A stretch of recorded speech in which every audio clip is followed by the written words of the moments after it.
But Branwell's hopes for happiness had long since vanished.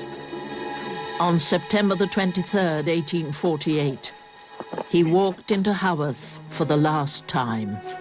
John, in all my past life, I have done nothing, either great or good. It was a consumption, brought on by years of abuse. Too much drinking, not eating properly. He knew it were coming. In his room I saw one of his drawings. It showed him asleep with death beckoning to him. My pa was heartbroken and he blamed himself for not stopping him drinking. But Bramwell was so young, you know, just gone 30. Well, we'd all had such high hopes for him. O Lord, give him unfeigned repentance for the errors of his life past, and steadfast faith in thy Son, Jesus, that his sins may be done away by thy mercy, and his pardon sealed in heaven before he go hence, and be no more seen. I myself, with painful, mournful joy, heard my brother praying softly in his dying moments.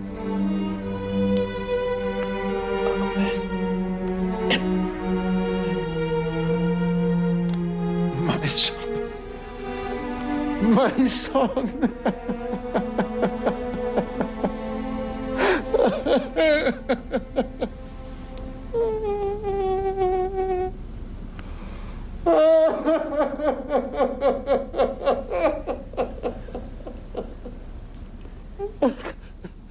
The removal of our only brother must be regarded as a mercy. I do not weep from a sense of bereavement, but for the wreck of talent.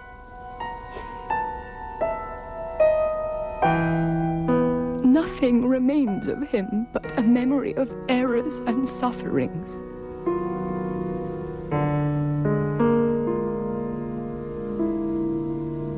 And so Branwell's name was added to the Bronte family plaque, beneath those of the mother and sisters he had lost in childhood.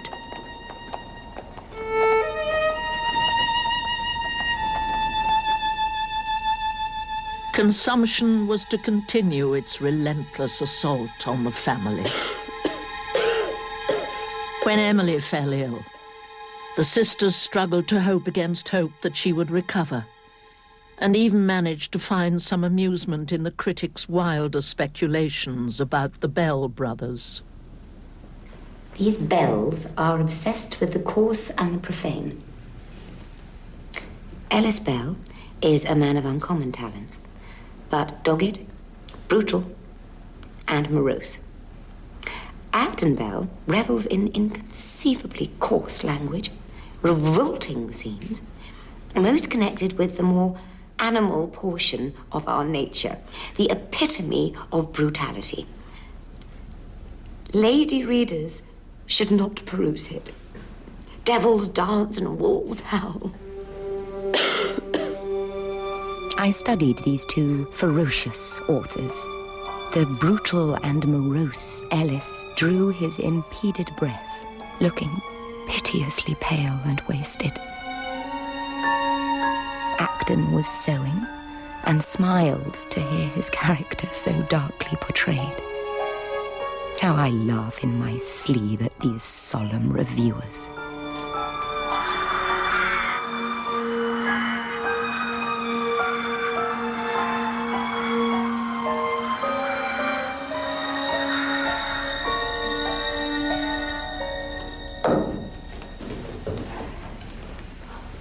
Please sit down and rest. Let me fetch the doctor. I'll not see any poisoning doctors.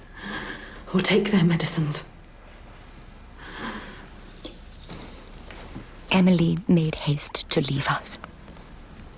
Physically, she perished, but mentally, she grew stronger than we had ever known her.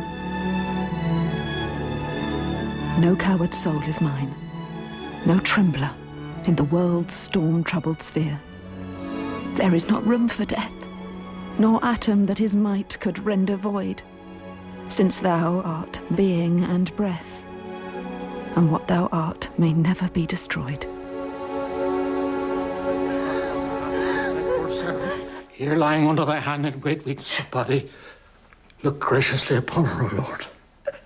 On the 19th of December, 1848, 3 months after the death of Branwell, my dear sister Emily died. Be comforted. She died knowing that Christ is her Saviour and heaven her eternal home.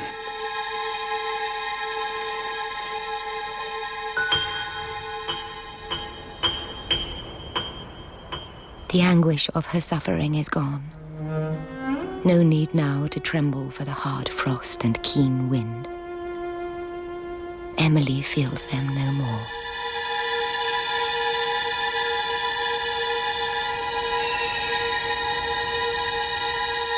The truth is that amongst some other unjust prejudices, at which I have already hinted, within weeks of Emily's death, Anne, too, was diagnosed with consumption.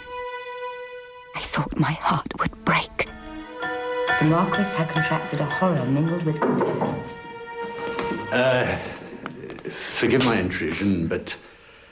Well, I thought you might like to see this. It's the latest copy of Blackwood's magazine, in which they have published a new poem by a certain Acton Bell.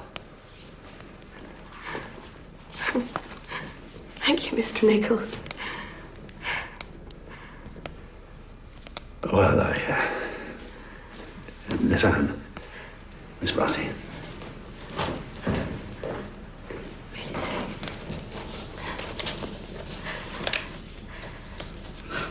Oh, thou hast taken my delight and hope of...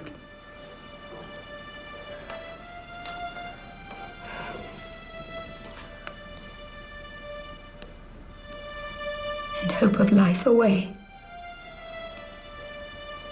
And bid me watch the painful night and wait the weary day.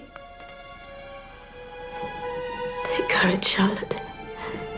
Take courage.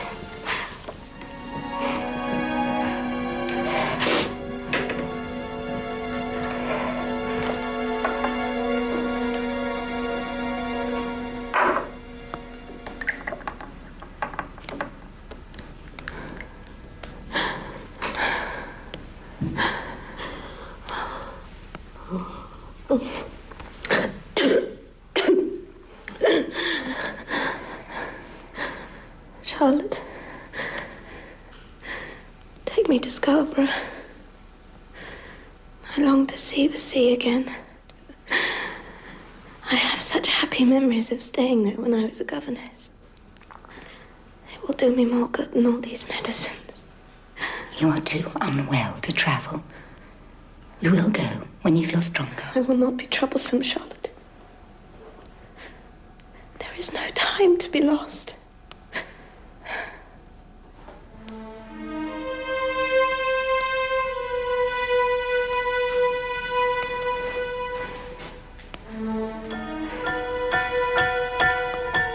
I'm ready to go now, Papa.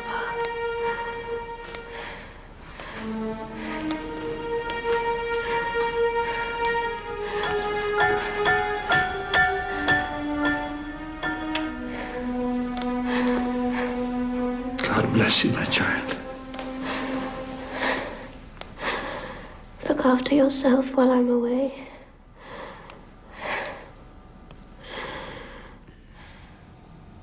I knew it would be the last time that I should see her upon this earth.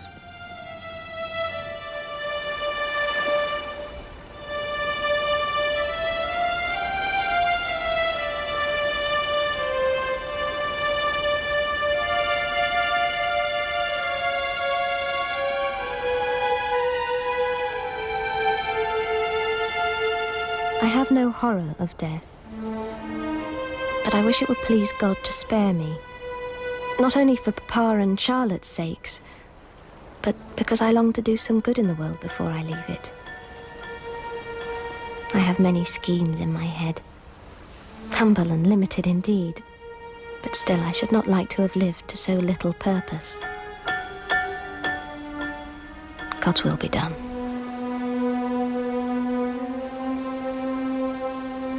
Anne died 4 days after our arrival. and I buried her there at Scarborough. She rests quietly in the graveyard of St. Mary's Church, on the cliff overlooking the sea.